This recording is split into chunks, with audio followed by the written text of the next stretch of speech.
Hello my wonderful, beautiful friends, guys. Welcome back to our /malicious compliance, where people on purpose follow exact orders despite the ones they hate. And in today's episode, we're dealing with airport Karens, nightmare bosses, and one OP follows a new manager's order so much, guys, it ruins the guy's career. It's another satisfying one, so sit back, relax, and remember, these stories only on the Dark Fluff YouTube channel. Let's dive in. So here's some context. I was out in my city, and I was taking a walk around with my roommate. While passing through the main square of the city, we both witnessed a movie-like chase scene where 3 police officers managed to corner a guy who was probably dealing nearby. I'd never seen anything like that involving law enforcement before, so I decided to tell my girlfriend about it live by sending her a WhatsApp voice message.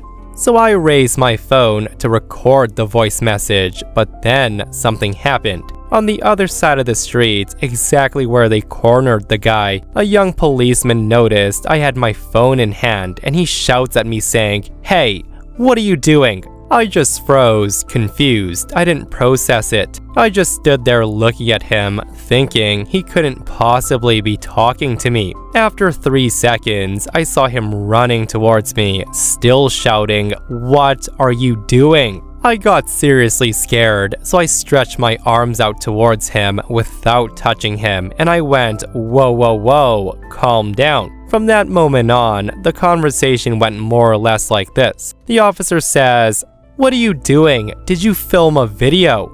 I responded, "I didn't make any video. I was sending a voice message to my girlfriend." He then says to me, "Go to your photo gallery immediately and delete the video in front of me."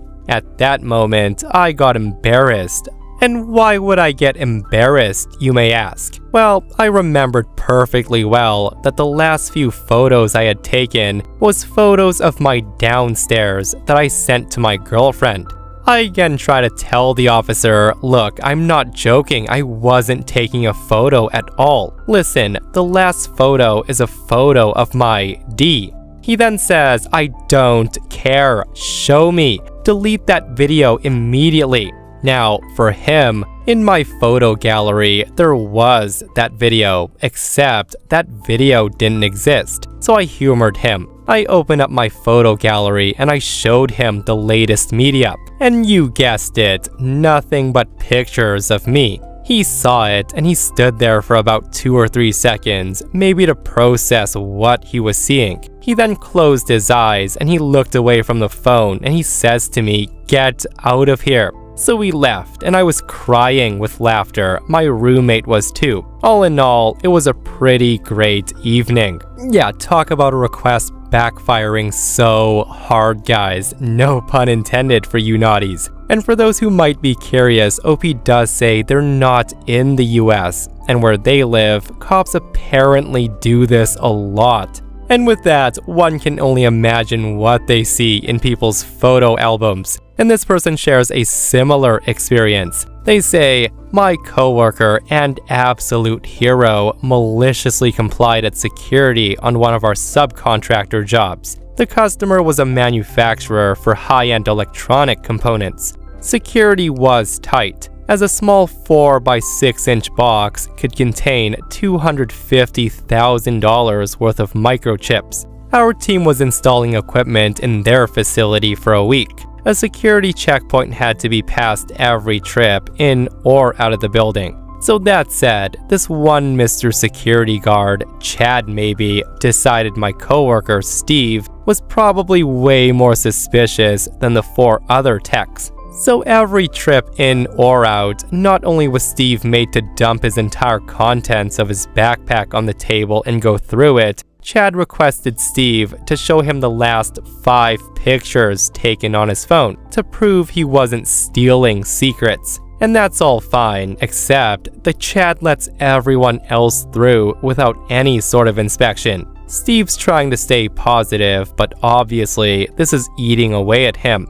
Steve tries to be overly positive and also a bit snarky with comments like, "Thank you, Paul Blart, for keeping America safe." And that's when Steve has the idea that we'll free him the rest of the week. Wednesday comes along, and Steve's overly scrutinized on our way in as usual. As we head to security at lunch, Steve says he has to go to the bathroom. He comes back out a few minutes later, absolutely giddy. Security, of course, stops us on the way out and asks Steve to see his camera roll. Steve gladly hands the phone over. Chad is then greeted by some very creative angled shots of Steve's butt, the hole to be specific. This causes Chad to scream, "What the F?" throwing Steve's phone down on the table. And that's when Steve says, "Oh, I'm sorry, I thought I had a hemorrhoid and I wanted to see how bad it was. Is everything okay with my pictures? Is the facility safe?" Chad never checked Steve's materials again. Good on you, Steve. What a well-played compliance that was, and honestly, after that, I wouldn't be surprised if the security guard never checked anyone's phone again. And this person comments, "And that's how Steve hacked security and got the secrets out. Nicely done." Imagine that, right? This next OP and their coworkers fights back against a horrible new work policy. Listen to this one. About 6 years ago, I worked for a power supply company in the UK. I worked in a small project team that coordinated all the company's major infrastructure projects. The job required us to travel to meetings all over the country, and over the course of a year, we'd average around 800 company miles per week, depending on the time of year and where the projects were located. One day, someone in the finance department reviews our expense claims and noticed that over a single quarter, we hadn't driven enough company miles to qualify for company cars under the policy. They made the decision based on that one quarter alone, without looking at any historical data or considering the nature of our work. As a result, we were told that we were losing our company cars and we'd have to return them to the leasing company once the leases expired. Cue the malicious compliance. As project engineers, we were very good at following rules exactly as they were written. Normally, that benefited both us and the company, but this time it definitely didn't. In the UK, company cars are taxed as a, quote, benefit in kind, and the government changes those tax rules whenever it sees fit. My team had all carefully chosen cars that stayed under our £300 monthly allowance, so the remaining allowance would cover the tax, meaning the cars cost us nothing personally. Unfortunately, the benefit in kind rules had changed that year, so we were already paying more tax than before. Losing the cars on top of that was the final straw. The first thing we did was carefully read the company car policy. We quickly discovered there was nothing preventing us from returning our cars immediately, even though the company was still locked into lease agreements. So we each arranged our own personal transportation and we hand over our company car keys at the very next team meeting. Then, we read through the company's travel policy. We started using rental cars and trains for traveling. And the thing is, trains and rental cars in the UK are not cheap, and none of us were willing to use our personal cars. Before all of this happened, we would happily work a long day, drive to meetings ourselves, and maybe claim a little overtime or time in lieu. We'd much rather get home late than spend the night anyways, but that changed overnight. We worked exactly our contracted 7.5-hour day and not a minute longer. If a meeting couldn't be completed within those hours, we would check into a hotel, claim the full £25 dinner allowance, and then stay the night. And then, because company policy allowed it after being away on business, we would work from home the following day instead of returning straight to the office. We followed every policy to the letter. About 8 weeks later, our entire team was called into a meeting with our line manager and department manager to discuss expenses, and the numbers were eye-opening. Our travel expenses, just for the first month after giving up our company cars, were much higher than our total travel expenses for the previous 12 months combined. And the best part is, our line manager admits everything we claimed was completely within company policy. Otherwise, he wouldn't have approved the expense reports. The department manager did not argue. Instead, he simply informed us that we would all be getting our company cars back and said he expected our expense reports to return to their previous levels. We all declined the offer of company cars, and we let management know that we'd be adhering to the travel policy to the letter. Management can't exactly force us to accept company cars again, as we were following every travel policy that they had written. Every train ticket, hotel room, dinner allowance, and mileage claim was allowed under the policy. They created the rules, and now they had to live with them. Listen, I love how everyone just stuck with it, and they denied going back to the way things were to really get the point across. And I do wonder if the person in the finance department regretted calling them out on it. Like, imagine trying to look good to save the company money and it all blows up. And if you guys think that was satisfying, this next OP makes the boss regret exactly what they said. So here's a little bit of backstory. One of my jobs is to organize and send technicians to various locations to provide maintenance and support for the equipment we run. We have a few hubs around the United States where technicians are based out of, but oftentimes they'll need to fly or drive to a location that's far enough away from the hub where they're entitled to travel and per diem. I have to review the requests for travel and per diem to make sure they're reasonable, such as not staying in a suite or flying first class and no rental upgrades unless needed, so on and so forth. Once I've calculated the costs involved, I request funding from another department and I set that aside for the travel, so the technicians can be reimbursed once they come back. On this particular day, we had an emergency pop up where we had to send technicians quickly out to a remote location in the middle of nowhere. On top of that, most of our technicians were already scheduled to be on other jobs. The only hub that had people available was the one in Hawaii, so the guys go ahead and they talk to our contracted travel agency to arrange their flights and provide us the info for how much all of that will cost. The guys already know the routine and really try to make sure that we're not spending more than absolutely needed on this emergency maintenance. I double check it all, and I know it's gonna cost us a pretty penny to send guys last minute from Hawaii to the middle of nowhere. All in all, with rentals, hotels, and so on, we're looking at about $35,000 for the trip. So I go ahead and process the request and then request the money from the funding guys, because without them saying okay, the trip doesn't happen. And here's the reply on which our bosses are CC'd. The reply said, I looked the requests over and I saw several issues.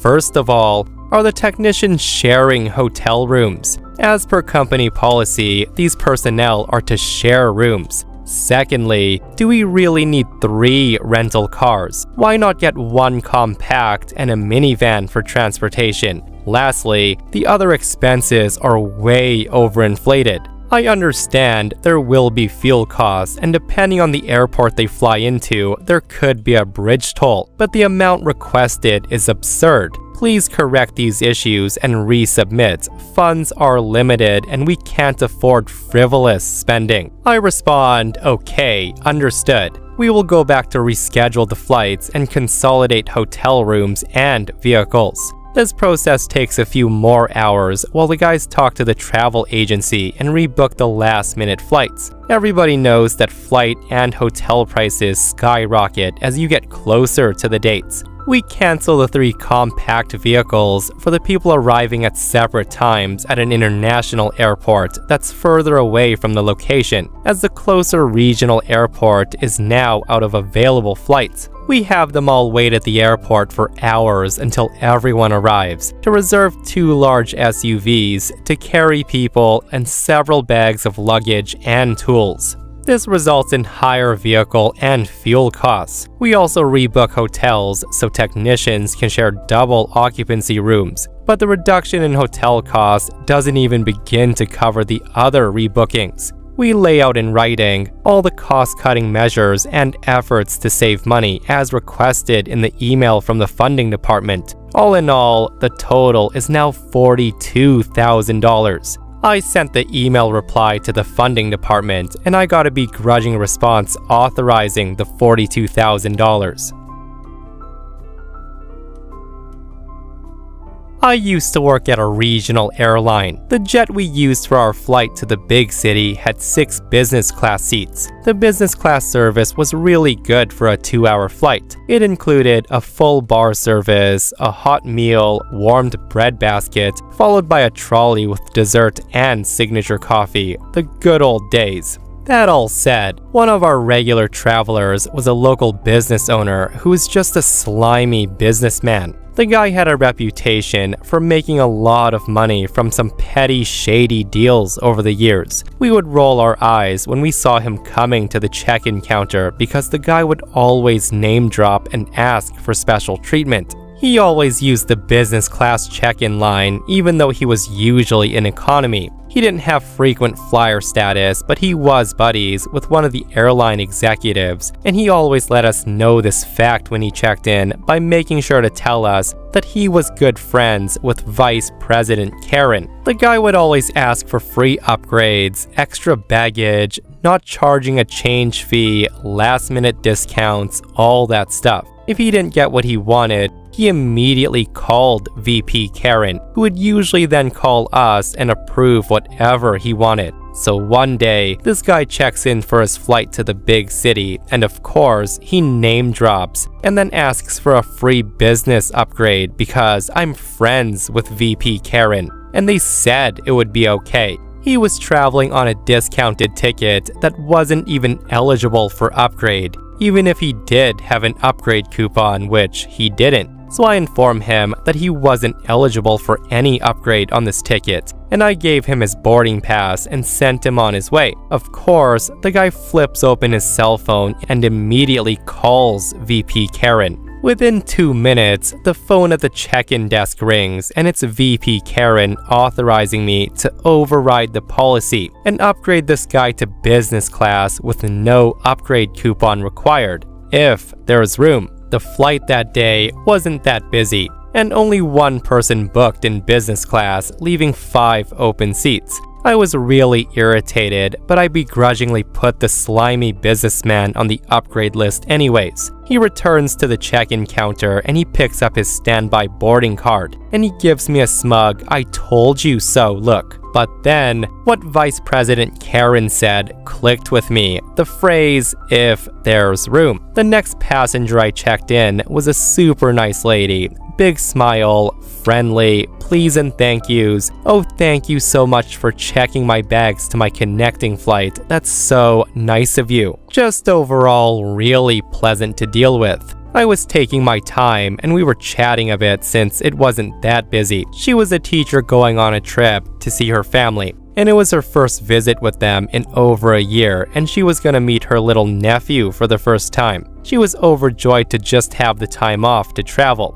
So I typed in a few things into the computer to make it look like I was checking something about her connecting flights, and then said to her, "Oh, it looks like you've been selected today to receive a free upgrade to business class." Hearing that, she was shocked and she says, "I've never flown business class in my life. This is so amazing." At the time, we were rarely questioned if we upgraded someone without a certificate. Over the next 20 minutes, I found excuses to upgrade 4 other passengers. One who was an actual frequent flyer, one woman who had never flown before, and a dad and daughter going to see a sick relative. I went to board the flight and I had to tell slimy businessman that I was sorry, but business class was full and I can't offer him an upgrade today. The teacher I upgraded profusely thanked me again when she boarded with the rest of the business class passengers. Little did she know that it really made my day also. And for those who might be wondering, there were no repercussions to my actions. We rarely upgraded passengers randomly, so it wasn't something that caught management's attention, and they mostly trusted our judgment on these things. But like many customer service jobs, I'm sure, if you were nice to us, we would go out of our way to help you. If you're not nice to us, we would apply the rules very strictly. Again, I've said this so many times, like, be nice to the people you're dealing with because you never know what they can do for you. Like, I bet that lady still tells people about the nice person who upgraded her to business class and how she had such a wonderful experience. What a wholesome story that was. In this next post, a new boss comes in and tries to change everything, guys. And you guessed it, it doesn't go well.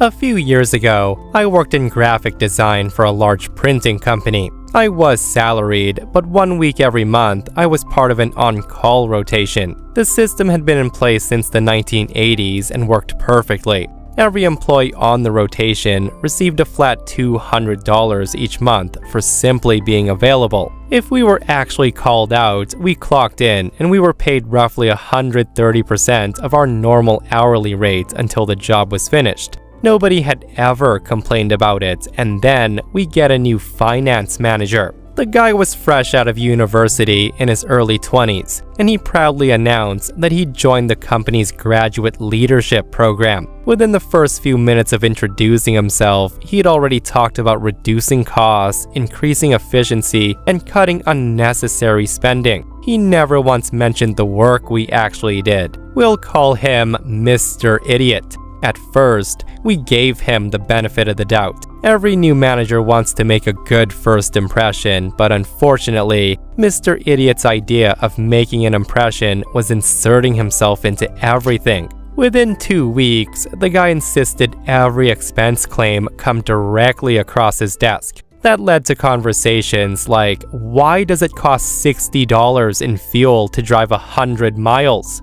And we'd have to say something like, because the van had over a ton of product in the back and the engine had to stay running while the forklifts loaded and unloaded it. Or he would say something like, why did you buy fuel at Shell? So-and-so place is much cheaper. Because Shell was beside the customer and so-and-so place was 15 miles away. His solution to cutting costs was, the vans can't go home with employees anymore. Leave them at the office every night. He couldn't understand that many of us started jobs directly from home in the morning, or responded to overnight emergencies. In his mind, everybody apparently lived 5 minutes from work. We weren't thrilled, but then he came after something so much worse, the on-call payments. For more than 30 years, every Thursday, when the on-call duty changed hands, the outgoing employee claimed 30 minutes to wash, fuel, and clean the van. The incoming employee claimed another 30 minutes to check inventory and restock supplies. It added up to 1 paid hour each week. That 1 hour kept every van clean, fueled, stocked, and ready for emergencies. Since the duty rotated between 4 vans, every vehicle got regular exercise, cleaning, and maintenance without anyone having to think about it. It was a system designed years earlier by a retired director who had previously worked as a paramedic. It was simple, effective, cheap, but Mr. Idiot hated it. The guy announced that everyone would lose that extra hour. His reasoning was simple. He says, it's your job to be ready for work. You shouldn't be paid to prepare. When we argued that the preparation benefited the company, he doubles down. And he says, if you're on call, just leave the van at work. Pick it up when you're needed. And the thing is, our senior finance manager backed him completely. He said, you all drive, just come to the office first, which is perfect. Time for malicious compliance.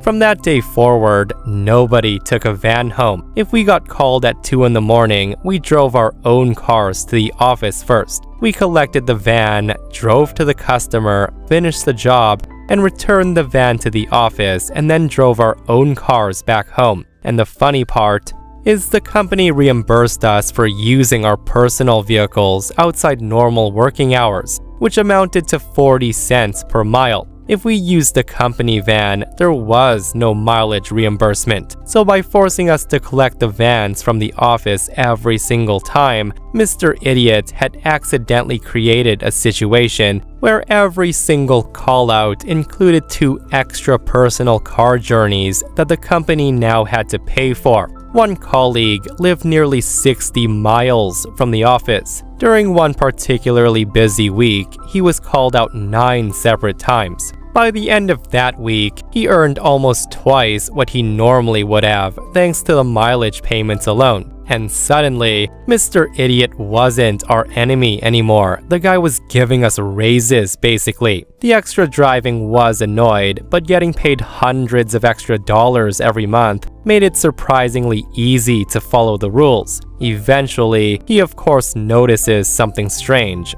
Nobody was complaining anymore, and that made him suspicious, so the guy looks at the numbers. His brilliant plan had saved roughly $250 a month by removing 1 hour of on-call preparation, but it also created around $500 in extra mileage reimbursements and over $1,000 in additional on-call labor costs every month. Even worse, response times had exploded. What used to take 20 minutes now often took an hour. One customer mentioned that he watched one of our engineers drive past their building in his own car, disappear towards the office, and then return 40 minutes later in a company van. After finishing the job, they watched him drive back to the office, swap vehicles again, and then head home. The complaints just poured in, and almost overnight, the old system returned. We were allowed to take vans home again, and handover was reinstated. Mr. Idiot was quietly removed from our department. I thought that was the end of it, but my coworkers had other ideas. They pointed out that we'd now been instructed to leave the vans at work, so that's exactly what we were doing. Some claimed they had bought new cars and they no longer had room to park the van at home. Others simply insisted that they were following the most recent policy they'd been given. Whether those excuses were true or not, everyone stood together. So despite management reversing the decision, the damage was done. For the rest of the time I worked there, every on-call employee continued driving to the office first and then collected a van, completed the job, returned the van, and then drove home. The company kept paying for every extra mile. Mr. Asshat disappeared for a while and we never heard about him again. I checked the corporate directory and I saw that he was missing, so I assume he was shown the door. The senior finance guy was still in the company, but he had absolutely no say in what we did. He was demoted and he was moved from client manager to supplier coordinator, which I assume means he's now living life checking contracts and financial statements. In my opinion, there's nothing more satisfying than a new power-tripping boss coming in, making new rules that destroys a well-running company and gets fired for it. And in this case, it's even more satisfying to know that OP and their coworkers took advantage of the policies and made more money than they ever have because of this guy. What a story that was. This last OP teaches a smug boss a lesson she'll never forget. This was my first security gig right out of the military. It was a good starter job for security work. It was access control at a medium-sized aircraft engine factory. A friend of mine worked HR there, but he also held the title as head of security, so he offered me a job and I accepted. One of our biggest rules were ID checks. Apparently, a few years prior, a couple of people had gotten in with photocopied IDs. So after that, we had to physically check that the ID was plastic. We did this by touching it. Now, if you do access control enough, you start memorizing people. We didn't check those IDs by touching them because we knew them, and if they'd been fired, we would have gotten a notice. Well, that angered the head of HR, so she set some new rules. And the thing is, she wasn't the head of security, but security always fell under HR, so she kind of was. She said all IDs must be checked, no exceptions. She also said that no non-employee is allowed through the gate without a notice signed by her or the head of security, and it has to be submitted 12 hours prior to their entry, like for people scheduled for interviews. On top of that, visitor badges assigned without prior approval can only be done for normal deliveries like post office or FedEx. Anyone who violates it will be reported by security to HR for a security violation. Now this was all fine and dandy, we really didn't care. Everything went smooth for about a month until that one day. Here she comes to the gate, but she isn't driving, her husband is. It's raining, and I mean flood level raining. I asked her husband for his ID, and he says he doesn't have one. She saw where this was going, and she tried to stop me. He was only there to take her in because it was raining, and she didn't want to walk from her car to the building and ruin her outfit. And this is when I threw the rules right back at her. I didn't have a security notice for him, so I couldn't assign a badge and I couldn't let him in. She tried to use the whole, but it's only 100 yards, let me in, which I again reminded her of the rule that she set down. She actually said to me, "Well, I'm your boss, we're going in anyways," which I replied again her rule that any breaches of policy must be reported as a security violation. So there she is, dressed to the nines, forced to walk without a jacket to the building, 100 yards in pouring rain to get to her office. And why didn't we lend her a security rain jacket, you ask? Because she said there wasn't enough money in security budget to buy them. Later that day, she modified the rules so that on drop-offs, security has full discretion to allow someone entry for that purpose. We also got our rain jackets 2 weeks later, and she never bothered security again.